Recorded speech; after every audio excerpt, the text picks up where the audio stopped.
la situation la plus terrifiante de ma vie. Pour vous donner un peu de contexte, je suis une fille de 17 ans qui vit dans une petite ville où il n'y a pas beaucoup de monde.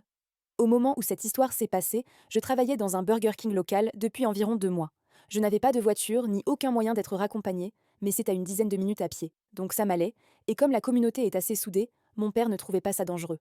Comme j'étais encore au lycée à l'époque, je n'avais le droit de travailler que jusqu'à 23 heures, et mon planning habituel c'était 15 h 23 heures.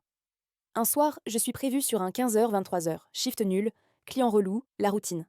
La journée se termine, je commence à rentrer à pied par le même chemin que d'habitude.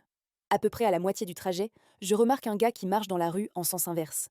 Il faisait nuit, et la seule chose que je voyais vraiment, c'est qu'il était là, c'est tout. Apparemment, il ne savait pas que je l'avais vu, parce que dès qu'il m'a aperçu, il s'est arrêté de marcher et s'est accroupi dans un buisson. Le buisson était quasiment juste devant le chemin que je prends d'habitude pour rentrer chez moi, mais je ne suis pas débile à ce point-là. À ce moment-là, je me dis oh putain non, je m'en fiche de ce qu'il est en train de faire, mais je ne veux rien avoir à voir avec ça. Je commence à partir dans l'autre sens pour prendre un autre chemin. Et d'un coup, le mec se met à m'appeler en demandant de l'aide. Quand je me retourne, il commence à courir dans ma direction. J'avais le cœur dans la gorge. Je suis certaine que je n'ai jamais couru aussi vite de ma vie. Je cours aussi vite que je peux et j'arrive finalement assez près de chez moi.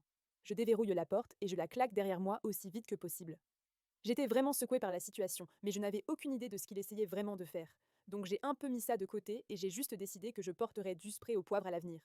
Quelques jours plus tard, j'apprends qu'une fille de mon lycée a failli se faire kidnapper par un homme qui avait aussi essayé de la suivre jusqu'à chez elle.